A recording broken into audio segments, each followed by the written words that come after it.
Welcome students, class 10th chapter 2 part 3 आय व्यय और बचत। अभी तक आपने पढ़ा था आय व्यय और बचत के बारे में। आगे आप पढ़ेंगे बचत के साधन। बचत के साधन क्या क्या हैं, जैसे कि बैंक, डाकखाना, जीवन बीमा निगम, शेयर क्रय करना, ये सभी बचत के साधन होते हैं। पहले आपका आता है बैंकों के माध्यम से बचत। बैंक एक ऐसा साधन है जिसके द्वारा रुपयों का लेन देन किया जाता है। किसी भी व्यक्ति द्वारा बैंक में अपने धन को जमा किया जा सकता है तथा आवश्यकता होने पर निकाला जा सकता है एवं साथ ही कुछ निश्चित दर से ब्याज की प्राप्ति भी कर सकता है। बैंकों में कुछ निम्न प्रकार के खाते खोले जाते हैं जिनके द्वारा बचत होती है। नंबर 1, बचत खाता। इस खाते में उन व्यक्तियों द्वारा अपना धन जमा किया जा सकता है जिन्हें कभी कभी रुपए निकालने की आवश्यकता पड़ती है। इस खाते में जमा की गई धनराशि पर ब्याज भी प्राप्त होता है। नंबर 2, चालू खाता। चालू खाते में प्रतिदिन रुपया जमा कर सकते हैं तथा प्रतिदिन निकाल भी सकते हैं। रुपया निकालने तथा जमा करने में कोई कठिनाई नहीं होती। नंबर 3 है सावधि जमा खाता। इस खाते में एक निश्चित अवधि हेतु रुपया जमा किया जाता है। इस पर बैंक द्वारा विशिष्ट ब्याज प्रदान किया जाता है। रुपया जमा करते समय बैंक द्वारा एक रसीद दी जाती है जिस पर जमा करने वाले का नाम, ब्याज की दर तथा अवधि लिखी रहती है, जिसे सावधि जमा खाता कहते हैं। नंबर 4 है घर का बचत खाता। छोटी बचत करने वालों हेतु यह खाता अत्यंत उपयोगी होता है। इसमें प्रतिदिन बचाई गई धनराशि को बैंक द्वारा घर में रखे बॉक्स में डाल देते हैं तथा इस प्रकार दिन प्रतिदिन जमा की गई राशि में वृद्धि होती जाती है। यह बॉक्स लोहे का होता है जिस पर बैंक का ताला पड़ा होता है। माह के अंत में इसे बैंक ले जाना पड़ता है। बैंक द्वारा उसे खोलकर उसमें से जमा राशि को निकालकर खातेदार के खाते में जमा कर दिया जाता है। नंबर 5 है आवर्ती जमा योजना। इस योजना के अंतर्गत एक निश्चित समय तक एक निश्चित धनराशि निरंतर प्रतिमाह जमा करने पर उसे एक बड़ी रकम के रूप में प्राप्त किया जा सकता है। किसी भी व्यक्ति द्वारा स्वयं या संयुक्त रूप से मिलकर बैंक में यह खाता खोला जा सकता है। इस खाते में एक निश्चित धनराशि प्रतिमाह 12, 24, 36, 48, 60 माह तक जमा करनी होती है, जिससे माह के अंतिम दिवस तक प्रत्येक किस्त का भुगतान कर देना होता है। इस खाते में भी बैंक द्वारा एक पासबुक दी जाती है जिस पर बैंक प्रतिमाह का जमा धन अंकित कर देता है। नंबर 6, अविरल पेंशन योजना।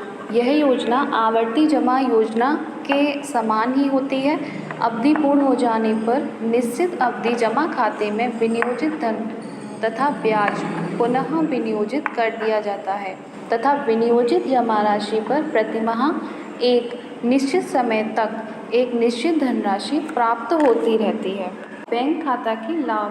बैंक में खाता होने से हमें बहुत से लाभ होते हैं। नंबर 1, जो पैसा बैंक में जमा किया जाता है उस पर ब्याज प्राप्त होता है। नंबर 2, बैंक द्वारा एक स्थान से दूसरे स्थान पर रुपयों को मंगाया या भेजा जा सकता है। नंबर 3, बैंक में रुपए रखने पर लॉकर सुविधा प्राप्त की जा सकती है जिसमें हमारे द्वारा जेवरात तथा मकान के कागज, बीमा पॉलिसी आदि रखे जा सकते हैं।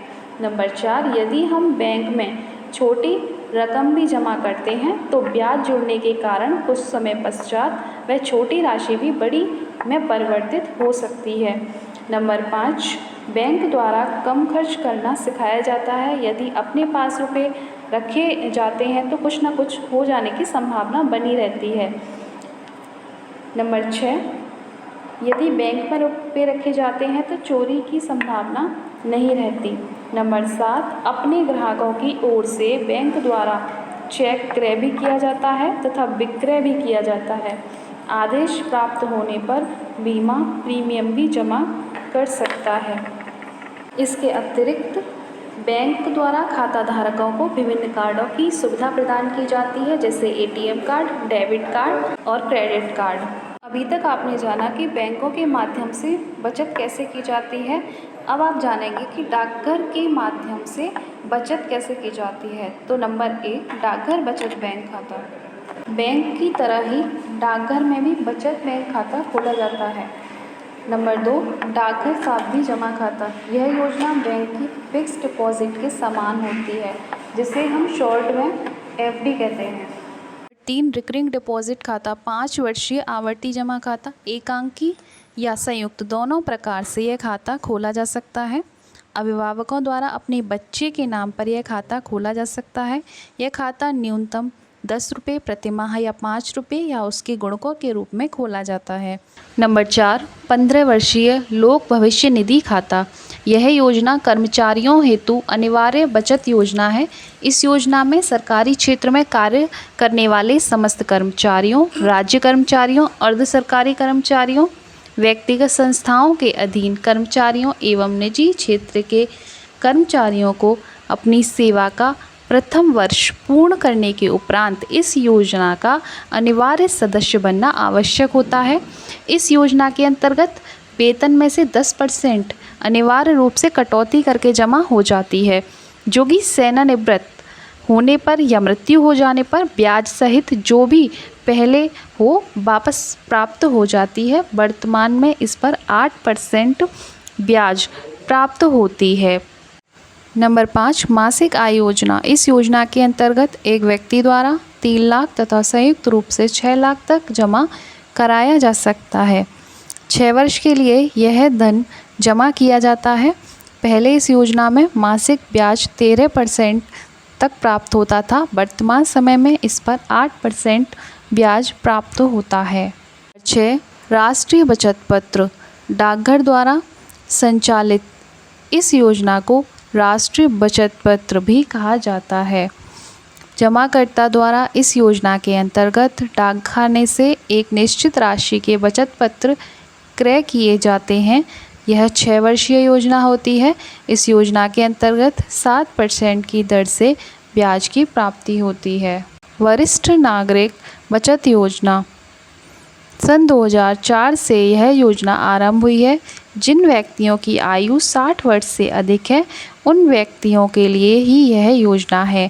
केवल एक ही बार इस खाते में धनराशि जमा की जा सकती है, जो 1000 के गुणक में 15 लाख से अधिकतम नहीं हो सकती। इस योजना के अंतर्गत 31 मार्च, 30 जून, 30 सितंबर एवं 31 दिसंबर को 9% वार्षिक की दर से ब्याज देय होगा। बचत विनियोग के कुछ अन्य साधन भी हैं। नंबर 1, भारतीय जीवन बीमा निगम। जीवन बीमा एक ऐसा अनुबंध है जिसके अंतर्गत बीमेदार अथवा उसके उत्तराधिकारियों को किसी विशिष्ट घटना के घटित होने पर एक पूर्व निश्चित धनराशि प्रदान की जाती है। अतः बीमा वह साधन है जिसके द्वारा जोखिम की समाप्ति की जाती है तथा अनिश्चितता को निश्चितता में परिवर्तित किया जाता है। अब तक भारतीय जीवन बीमा निगम द्वारा विभिन्न योजनाओं का सफल संचालन किया गया है, जैसे आजीवन पॉलिसी तथा बंदोबस्ती पॉलिसी आदि। जीवन बीमा के कुछ लाभ होते हैं, जैसे यदि बीमेदार की अचानक मृत्यु हो जाए तो उसके परिवार को आर्थिक सुरक्षा प्रदान की जाती है। नंबर 2, आयकर से छूट। नंबर 3, धन को सुरक्षित रखना। नंबर 4, बचत का उत्तम तथा सरल साधन है।